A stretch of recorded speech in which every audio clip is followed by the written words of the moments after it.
manchette, aujourd'hui, la Troquelle présente ses demandes dans le cadre de l'élection en cours. Bonjour à tous et bienvenue à votre bulletin d'information sur les ondes de CTRB, votre télévision locale et régionale. Aujourd'hui, le 27 septembre. On débute par une nouvelle qui touche l'élection et la politique. C'est parti.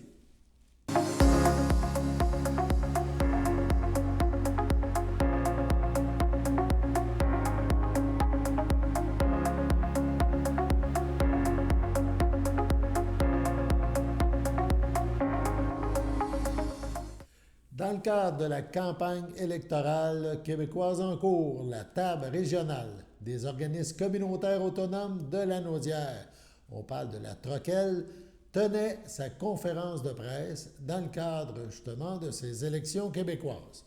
Ce sont 6 regroupements d'organismes communautaires autonomes lanaudois qui sont venus exprimer l'importance de ce qu'ils accomplissent, de ce qu'accomplissent donc les organismes de la région. Malgré le fait que les organismes soient soutenus par 1200 travailleuses et travailleurs, plus de 1000 administratrices et administrateurs, 500 bénévoles militants, militantes et personnes impliquées, et que 100 000 personnes franchissent leurs portes annuellement, les enjeux du mouvement communautaire autonome sont absents de la présente campagne électorale. En premier temps, écoutons Hugo Valiquette, qui est le directeur général de la Troquelle. Nous voici dans le dernier droit de cette campagne électorale. Il reste exactement une semaine avant le jour des élections. Savez-vous pour qui vous allez voter? Allez-vous voter avec votre cœur, avec votre tête? Allez-vous voter stratégique ou voter blanc? Pour nous, l'important, c'est que vous votiez. D'ailleurs, saviez-vous que selon les plus récentes données sur le vote, nous apprenions qu'entre autres, les jeunes et les personnes avec des revenus modestes vont moins voter aux élections québécoises. Et ça donne que les organismes communautaires autonomes œuvrent en particulier avec ces personnes et évidemment beaucoup d'autres. Je crois qu'il devient encore plus important dans ce contexte de se rappeler que si on ne vote pas, les partis politiques vont prioriser d'autres clientèles. Oui, j'utilise le mot clientèle parce que c'est possible, à cause de notre mode de scrutin, qu'un parti remporte 100% du pouvoir avec seulement 35 à 40% du vote. Ça veut dire que les partis vont choisir le 35 à 40% des gens à qui ils veulent parler. Plus on va voter, plus ça va être difficile pour les partis d'ignorer des citoyennes et des citoyens. D'ailleurs, cette fois-ci, aux élections de 2022, les jeunes représentent pour la première fois 33% des personnes qui auront le droit de vote, soit le tiers.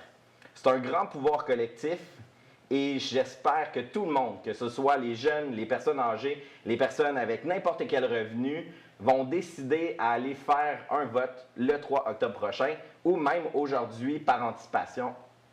Point.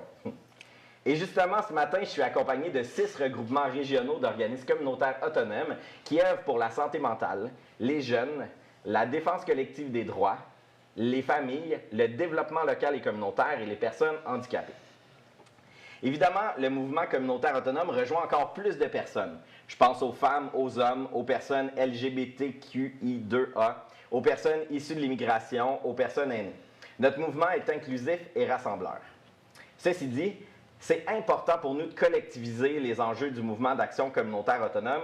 Vous avez entendu la Troquelle dans les dernières semaines. Maintenant, le mouvement communautaire autonome, c'est 7 représentantes et représentants aujourd'hui.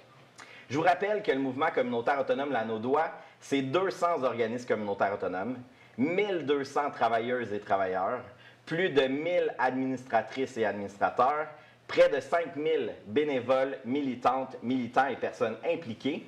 Et ce sont 100 000 personnes qui franchissent les portes des organismes annuellement. Et ça, c'est juste pour notre région. Imaginez ce que réalisent les 4000 organismes d'action communautaire autonome au Québec. Et malgré ça, les enjeux du communautaire, on n'en a pas beaucoup entendu parler dans la campagne actuellement. Je me présente, je suis Hugo Valiquette, directeur de la Troquelle, et ce matin, place aux enjeux du mouvement communautaire autonome lanaudois, avec mes collègues des regroupements régionaux d'organismes communautaires autonomes. Richard Miron, représentant du regroupement des organismes communautaires alternatifs en santé mentale de la Naudière, est aussi venu réclamer du gouvernement des engagements. Écoutons les demandes de M. Miron. Bonjour, merci Hugo. Bonjour tout le monde. Écoutez, comme vous pourrez le constater tout au long de la conférence de presse, la santé mentale est une mission transversale à toute réalité humaine.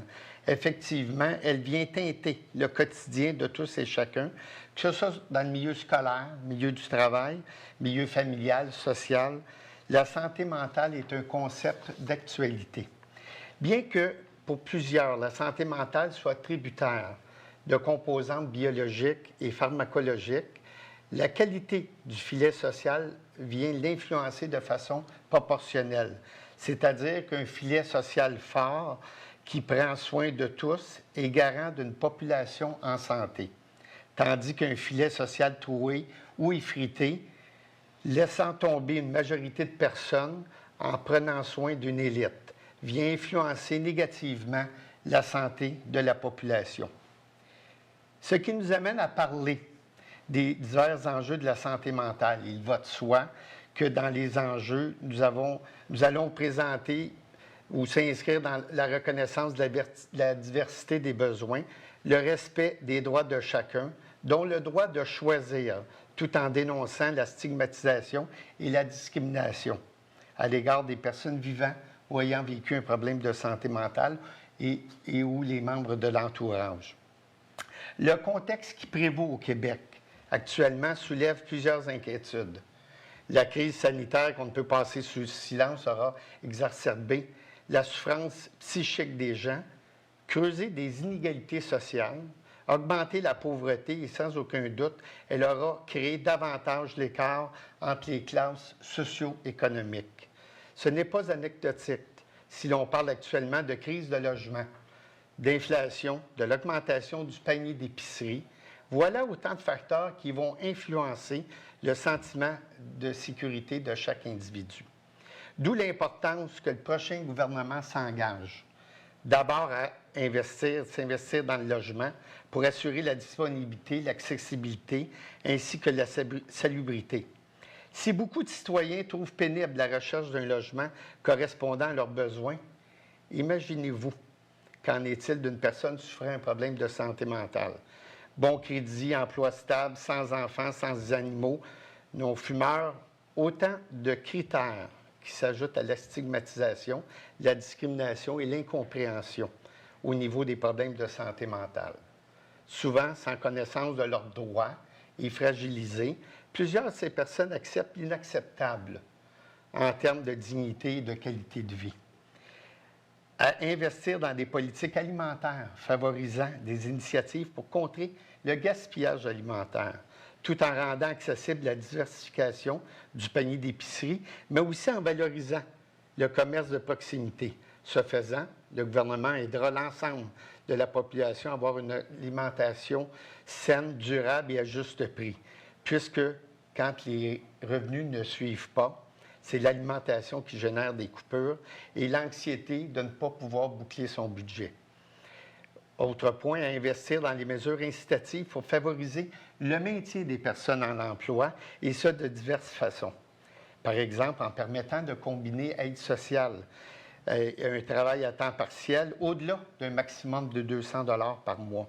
Qui est capable présentement de vivre ou de survivre avec 1 035 $ par mois si la personne décide d'intégrer minimalement le marché du travail? À investir dans les programmes de santé et les services sociaux, favorisant l'accessibilité, la diversification des soins en santé mentale auxquels présentement nous répondons, hélas, par une médicalisation des problèmes sociaux ayant comme conséquence la surmédication. Miser sur l'ensemble de ces engagements vise à mettre de l'avant l'équité des chances pour tous et de favoriser par le fait même des conditions de vie gagnantes des Québécois. Quand la prévention est défaillante et que les déterminants sociaux sont négligés, que la performance est valorisée à n'importe quel prix, il est évident que l'ensemble des problèmes de santé mentale se retrouvent dans l'angle mort de la société. En ces termes, le gouvernement devrait faire en sorte d'en faire une préoccupation nationale en tenant compte des divers acteurs impliqués, des différents regroupements, les organismes communautaires, les personnes premières concernées et bien sûr l'entourage et le réseau public. Miser sur la prévention de la santé mentale, l'accès aux soins en santé tels que, vous savez, la psychothérapie, l'ergothérapie, l'art-thérapie, l'acupuncture, les groupes de soutien. De démystifier les problèmes de santé mentale par d'autres angles que nécessairement juste le biologique. Aborder la santé mentale sans préjugés et sans discrimination. Et enfin, normaliser le concept de santé mentale en mettant de l'avant les différences, les diversités des individus plutôt que miser sur un modèle unique. Je termine en vous disant que, en guise de conclusion, le milieu communautaire fait face à des défis de taille. Plus que jamais, l'inflation et le manque de personnel fragilisent nos organisations, membres, et viennent s'ajouter au sous-financement chronique présent depuis plusieurs années. D'ailleurs, certains services à la population font déjà l'objet de coupures au sein de la Nodière, tandis que d'autres ferment ou s'interrogent sur leur survie à court, moyen, long terme. Ces tristes constats pourraient entraîner la conséquence irréparable pour le bien de la population et notamment les gens plus marginalisés. En ce sens, nous demandons au gouvernement des engagements clairs, concrets, un rehaussement du financement des organismes communautaires autonomes, et tant en santé mentale que dans tous les autres secteurs. Et je termine en disant, garantir la pérennité du filet social doit être envisagé comme un investissement, tout comme le respect du contrat social établi dans toute démocratie et viser le prendre soin de l'autre. Par la suite, Chloé Champagne-Gagné, porte-parole des Maisons des jeunes de la Naudière, a aussi pris la parole lors de cette rencontre. Ben oui, en fait, il y a un lien avec la santé mentale et les jeunes, clairement. Surtout que les maisons de jeunes, on est dans un mandat général. Puis actuellement, ben, les jeunes de la société québécoise ne se sentent pas comme une priorité, tout comme les organismes qui créent des liens significatifs avec eux. Dans le milieu des maisons de jeunes, on entend très souvent dire que les gens ne connaissent pas ce qu'on fait et qu'on devrait en parler plus. Ça aide tellement les jeunes. Je vous rassure, nous aussi, on pense qu'on devrait en parler plus, mais surtout qu'on parle de ce que les maisons des jeunes font vraiment. Les stéréotypes qu'on est des repères de délinquants, des spots pour vendre la drogue ou le fait qu'on fait juste jouer au pool sont encore bien ancrés dans l'imaginaire des gens. D'ailleurs, le loisir en maison de jeunes, c'est un prétexte à l'intervention, un mode d'entrée en relation. Avoir du plaisir et partager des moments avec les jeunes, c'est aussi un moyen pour créer des liens significatifs.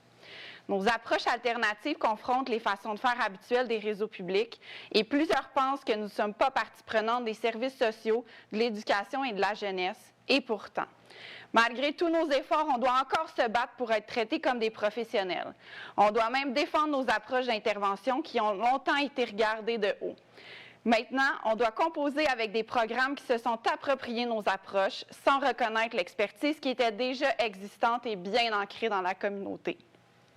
Cette reconnaissance doit passer par le fait de considérer les maisons de jeunes comme des incontournables des communautés et donc de financer adéquatement les missions.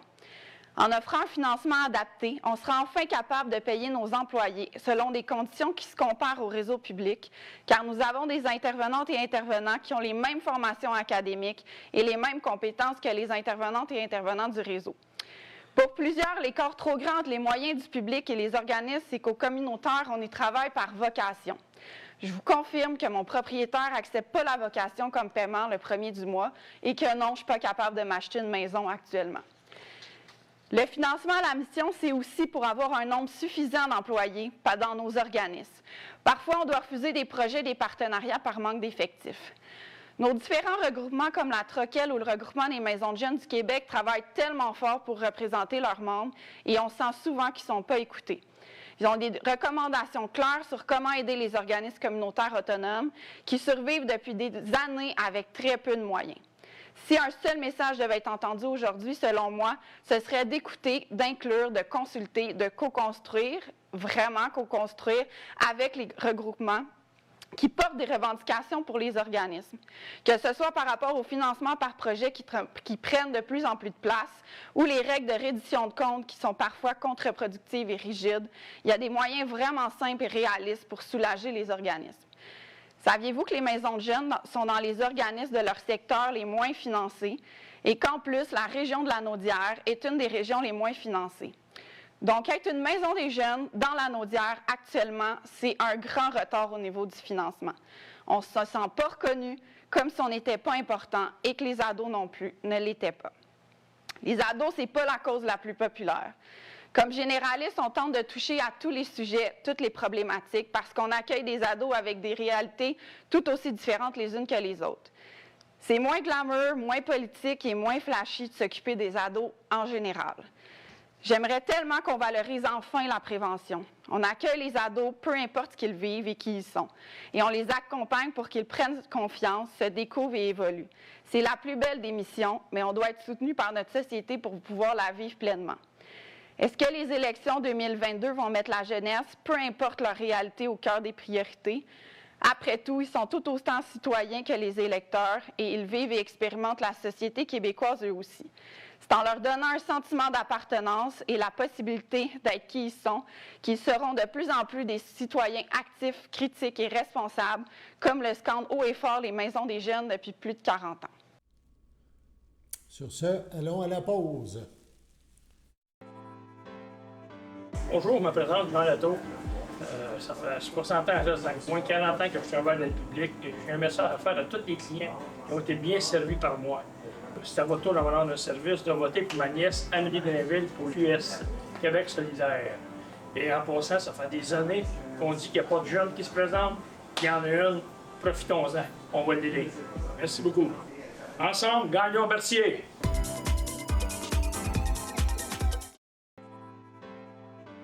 Bonjour, je m'appelle Éric Boudry, je suis musicien, mais aussi enseignant. Et je suis ici pour appuyer la candidature et la campagne électorale, surtout d'Amélie Drainville, dans Berthier, pour QS. Évidemment, mon cœur est à gauche, mon cœur est pour l'environnement, mon cœur est pour la liberté d'être et la liberté d'expression, évidemment.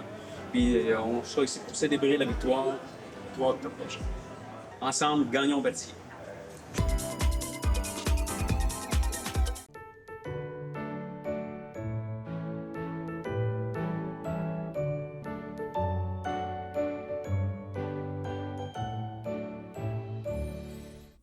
En ce 27 septembre, voici les anniversaires. La FADOC de l'Île-du-Pas désire souhaiter bonne fête à Diane Darvaux, à Daniel Clément et à Normand Richard. C'est votre anniversaire aujourd'hui, 27 septembre. Toute l'équipe de CTRB se joint à moi et vous souhaite un heureux anniversaire. La virée boccale, est-ce que vous connaissez? La virée boccale arrive dans 4 jours, nous dit-on. Elle arrive chez vous. Donc, dans 4 jours, on vous invite à découvrir des méthodes simples de conservation alimentaire pour savourer les fruits et légumes d'ici à l'année. Cette virée boccale, le rendez-vous est fixé samedi le 1er octobre entre midi et 15 heures. Elle aura lieu au IGA Extra, marché Famille Mondor, avenue Gabriel-Brissette à Berthierville. CTRB a rencontré Émilie Fargeau, donc représentante du Jour de la Terre. Elle est chargée de projet et nous parle de cette virée boccale. Je suis en compagnie de Émilie Fargeau, c'est bien ça? Je le prononce comme il faut. Oui, tout à fait. D'accord. Et vous pouvez juste me dire votre titre. Vous avez un très beau nom, un très beau titre. On pourrait vous se présenter pour commencer. Oui, tout à fait. Moi, je suis la gestionnaire d'équipe de la virée boccale au Jour de la Terre. OK. Et le Jour de la Terre, on va commencer par parler de ça un petit peu pour en venir à la virée boccale. C'est un organisme qui accompagne, vous me disiez, les municipalités, les gens en environnement. On parle surtout de la journée le 22 avril là, que beaucoup de gens connaissent, là, mais il y a d'autres choses, là. Oui, c'est ça. C'est vrai que la journée du 22 avril est connue de tout le monde, mais c'est aussi important de continuer à mettre des choses en place tout au long de l'année. Et c'est ça, le Jour de la Terre est là pour accompagner les personnes, les organisations, les villes aussi, voilà, à réduire leur empreinte environnementale tout au long de l'année. Est-ce qu'on voit une différence d'année en année? Je vous en pose la question comme ça à brûle pour le point, mais est-ce qu'on a vu une amélioration ou est-ce qu'on voit une plus grande implication des municipalités, des gens, d'année en année? Oui, c'est vrai qu'on voit quand même beaucoup plus de personnes qui s'impliquent, d'organisations, de personnes, de municipalités aussi. Pour le 22 avril, c'est vrai que le 22 avril, c'est une journée marquante, mais tout au long de l'année aussi, tout le monde s'implique. Donc, vous êtes d'accord maintenant, on a parlé un peu de votre organisation, Jour de la Terre, Earth Day en anglais. Maintenant, il y a une belle initiative qui va se dérouler à partir de cette période-ci de l'année jusqu'au mois d'octobre, et c'est la virée bocale. Est-ce que vous pouvez nous parler un petit peu, c'est quoi l'idée en arrière de cette initiative? Oui, tout à fait. En fait, la virée bocale, c'est une initiative du Fonds Éco-IGA. Donc, c'est voilà, les marchands IGA qui ont voulu s'impliquer pour réduire leur empreinte environnementale et qui ont créé le Fonds Éco-IGA. Et le Jour de la Terre voilà, opère le Fonds Éco-IGA. Et la virée bocale, cette année, c'est un programme pour sensibiliser et outiller les personnes à réduire leur empreinte environnementale. Et on sera donc présent dans 225 IGA pour parler aux personnes pour les encourager à manger des aliments locaux et aussi les informer sur les méthodes de conservation pour manger local à l'année. Donc, c'est ça, le mot bocal vient des fameux pots maçons, des choses comme ça, que vous allez enseigner aux gens comment les utiliser, on allait dire sainement, adéquatement, c'est bien ça que je comprends, avec des produits locaux. Oui, tout à fait. On va parler de canage qui donc effectivement va tourner autour du bocal, mais on va aussi parler d'autres méthodes de conservation comme la congélation et la déshydratation pour voilà, s'essayer à d'autres méthodes aussi. Est-ce que c'est facile? Est-ce que les gens, premièrement, sont réceptifs à ce genre de choses-là ou il faut vraiment, je dirais, leur donner un petit coup de pouce, il faut les aider à utiliser ces méthodes-là d'entreposage, on pourrait dire? Les personnes sont assez réceptives, en effet. Et c'est vrai que la virée bocale, en fait, c'est l'occasion justement pour les personnes qui aimeraient s'essayer aux méthodes de conservation, mais peut-être qui ne savent pas vraiment comment s'y prendre, de venir nous voir pour discuter avec les agents du Jour de la Terre qui seront présents pour repartir avec un guide où ils auront toutes les informations dont ils auront besoin pour s'essayer chez eux. Voilà. C'est ça. Donc, dans la Naudière, vous allez être là fin septembre, début octobre. J'ai vu qu'il va y avoir une session ici à Berthierville, à notre IGA local. Et on va parler de courges. On sait qu'on a la courgerie qui est très proche ici d'un producteur de courges, de citrouilles. Donc, vous allez prendre l'aliment et vous allez dire, voilà ce qu'on peut faire goûter. À quoi il faut s'attendre quand vous allez être en magasin? Oui, tout à fait. Alors en fait, lorsque vous venez sur le kiosque, vous pouvez voilà, discuter avec les agents du Jour de la Terre, vous pouvez déguster des fruits et légumes déshydratés sur place et vous repartirez avec un aliment vedette suivant la semaine où vous venez. Effectivement, à la Naudière, ce sera la courge. Donc, autrement dit, c'est une invitation à tous. On peut déjà aller, je crois, sur le site pour recevoir les rappels et savoir c'est quoi la virée, où ça se promène où à travers le Québec. C'est bien ça que je comprends? Oui, tout à fait. Vous pouvez aller sur lavireebocale.org pour savoir quand est-ce que nous passerons dans votre région, recevoir des rappels. Vous aurez aussi accès à des ressources additionnelles, des vidéos mises en ligne sur les techniques de conservation. Donc voilà, nous vous invitons à vous rendre sur le site pour en savoir plus. D'accord. Donc, est-ce que vous avez d'autres projets éventuellement avec IGA pour justement favoriser la récupération, le moins de gaspillage alimentaire? Est-ce qu'il y a d'autres projets qui sont prévus dans les prochains mois, dans les prochaines années? Oui, en fait, on travaille avec les magasins IGA sur d'autres programmes. Il y a notamment une série de conférences, les conférences À vos frigos, qui permettent de lutter contre le gaspillage alimentaire en vous aidant à mieux organiser votre frigo et à conserver vos aliments sur une courte durée. Voilà. Donc, c'est dans l'air du temps, je vous dirais, gaspillage alimentaire, mais aussi réduire aussi les coûts de notre épicerie. Là. C'est reconnu là, que présentement, avec l'inflation, c'est très dispendieux. Donc, faut vraiment, c'est vraiment des bons trucs que vous voulez donner là, à toute la population. Mm-hmm. Oui, tout à fait, c'est ça. En organisant mieux son frigo, en faisant des conservations à l'année. Ça permet effectivement de réduire les coûts d'épicerie aussi et on sait que ça peut aider beaucoup de monde.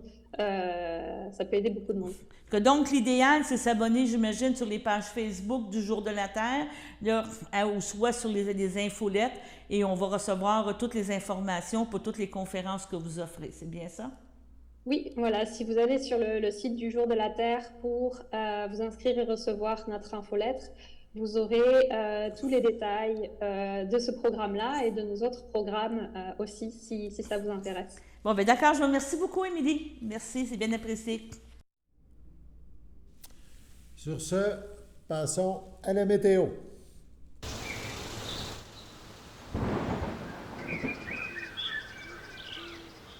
Bienvenue à votre météo du mardi. Cet après-midi, ce sera de la pluie, une température de 15, un temps ressenti de 15, environ 5 mm de pluie. Mardi soir, c'est risque d'averse, une température de 12, un temps ressenti de 12, moins de 1 mm de pluie. Mardi nuit, c'est nuageux avec averse, une température de 9, un temps ressenti de 8, moins de 1 mm de pluie. Mercredi matin, c'est nuageux avec averse, une température de 12, un temps ressenti de 12, environ 1 mm de pluie.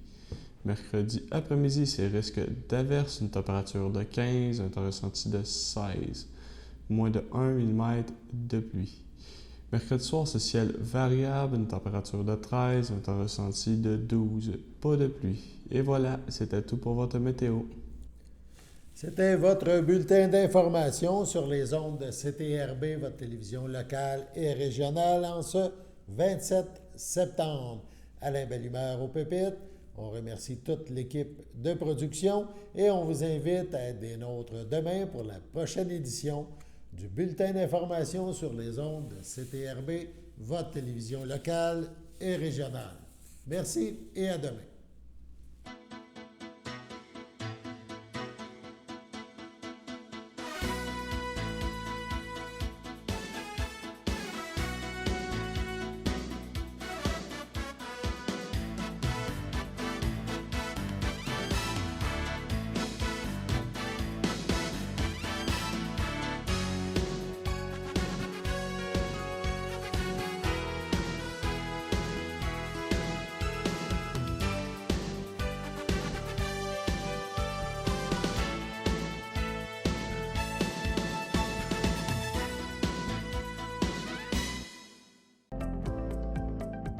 Les télévisions communautaires autonomes du Québec, ce sont les télévisions les plus importantes parce qu'elles sont proches de la communauté.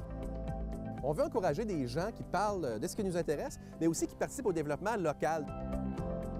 Mais c'est fini le temps là, où on allait lire une affaire qui a été écrite avant hier au bout du monde. Non! Tu veux savoir ce qui se passe chez vous? Bien, ma télé préférée, c'est la télé autonome communautaire. C'est ici que ça se passe.